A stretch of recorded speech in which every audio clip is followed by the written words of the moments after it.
Is abortion murder? GOP can't decide. Is abortion murder?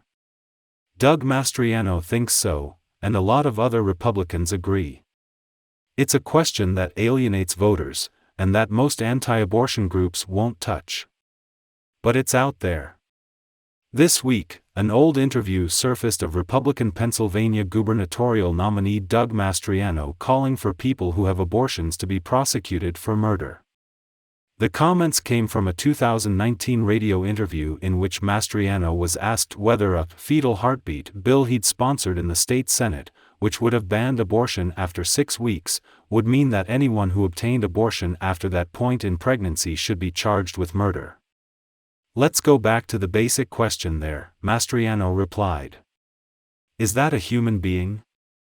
Is that a little boy or girl? If it is, it deserves equal protection under the law. When the interviewer asked whether that meant he was calling to prosecute abortion as murder, Mastriano removed all doubt, saying, "Yes, I am." Mastriano's candidacy is increasingly seen as somewhere between a long shot and a lost cause, as he has fallen far behind his Democratic opponent, State Attorney General Josh Shapiro, in recent polls. And Shapiro's campaign eagerly responded to reports of Mastriano's resurfaced comments, with a spokesperson telling the New York Times this week that Mastriano's willingness to prosecute women for murder for making personal health care decisions meant that he has the most extreme anti-choice position in the country. That may or may not be true, but Mastriano certainly isn't the only Republican who's raised the possibility of charging women who have abortions with murder. And not all those Republicans mirror Mastriano's far-right track record or his lengthy association with extreme elements of Christian nationalism. In May, just days after news broke about the Supreme Court draft opinion that would ultimately overturn Roe v. Wade, Republican state legislators in Louisiana advanced a bill out of committee that would have classified abortion as homicide, allowing prosecutors to charge anyone who obtained one with murder. The so-called Abolition of Abortion Act would have, ensure, the right to life and equal protection of the laws to all unborn children from the moment of fertilization by protecting them by the same laws protecting other human beings. In other words, the laws and criminal penalties that apply to homicide would be extended to fetuses as well. That language, and the title of the bill, reflect the rhetoric of the abortion abolition movement, which has introduced bills in multiple states since 2018 calling for classifying abortion as murder and, in some cases, punishing those who obtain abortions with life in prison or even the death penalty.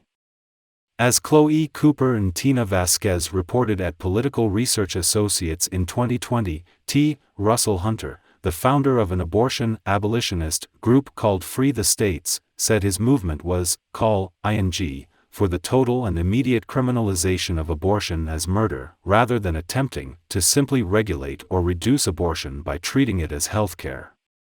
On its website, Free the States states this plainly: while many who call themselves pro-life agree with us that abortion is murder, abortion has not been opposed by the pro-life establishment in a manner consistent with its being murder. And as CNN's Blake Ellis and Melanie Hicken recently reported, when Louisiana's bill was debated in the State House in May, Hunter was there, declaring at a rally outside the chambers that the legislation was a righteous bill that punishes those who choose to murder their children. Founder of the abortion abolitionist group Free the States puts it directly: his movement believes those who choose to murder their children should be punished. The bill's sponsor, State Representative Danny McCormick, echoed this language, saying that even though it's a thorny political question, women who have abortions should face the same criminal liability as those who kill their children after birth. Abortion is murder, McCormick said, and as lawmakers, we have a responsibility to end it. McCormick's bill also sought to preemptively void any future federal laws or court rulings that allowed abortion and to provide for the impeachment of any judge who blocked the bill's enforcement. Ultimately, that bill failed, thanks largely to the strenuous opposition of fellow Republicans and the state's leading anti-abortion groups. A representative of Louisiana Right to Life told local news station WAFB that the group's long-standing position was to view abortion-seeking women as victims of the abortion industry and to press for penalties for abortion providers instead. A fellow Republican representative, Alan Seabaugh, who had supported the bill at first, subsequently recanted, saying, "We're on the precipice of the most significant pro-life victory in this country in 50 years that we should not be at each other's throats over a bill that is blatantly unconstitutional, makes criminals out of women, and, as far as I can tell, was only presented to give a couple of misguided people a platform."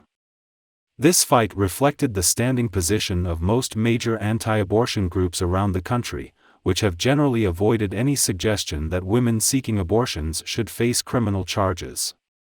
In 2016, when then-candidate Donald Trump suggested that there has to be some form of punishment for people who have abortions, national anti-abortion groups quickly moved to correct him, with one declaring him completely out of touch with the pro-life movement. This May, more than 70 such groups signed an open letter arguing that efforts to punish women who obtain abortions are not pro-life. If nothing else, that stance certainly reflects prevailing public opinion.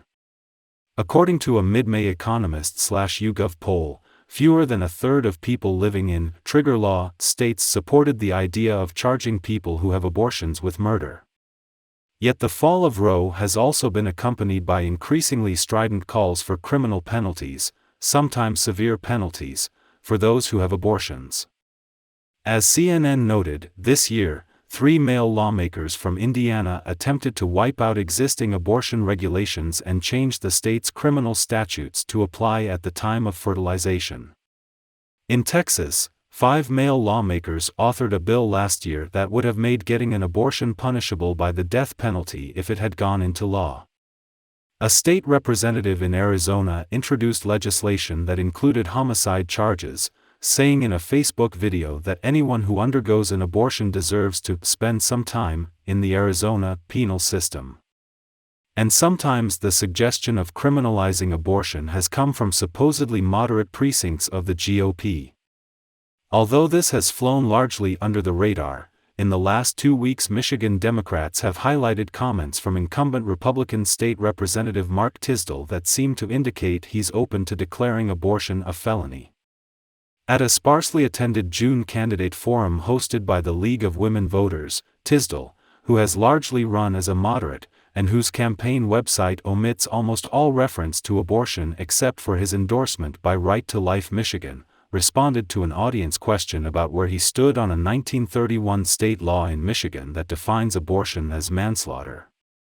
The old law was invalidated decades ago by Roe v. Wade, but faced with Roe's imminent reversal, Michigan lawmakers were then discussing whether it would become active again.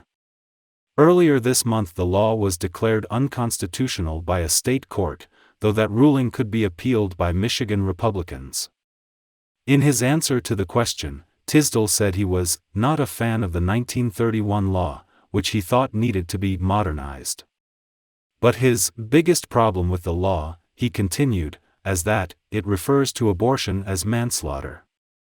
He continued, "Overall, the significance is, we are making pregnancy, something that usually leads to interaction with the healthcare system, instead something that leads to interaction with the criminal legal system as well," said KATHRYN. "It creates a hospital-to-prison pipeline, and people are going to be afraid to go to the doctor, because they'll worry that any sort of pregnancy loss could lead to criminal charges. If conservative lawmakers are serious about improving maternal health outcomes," she concluded, "they really shouldn't be introducing things that discourage people from seeking prenatal care."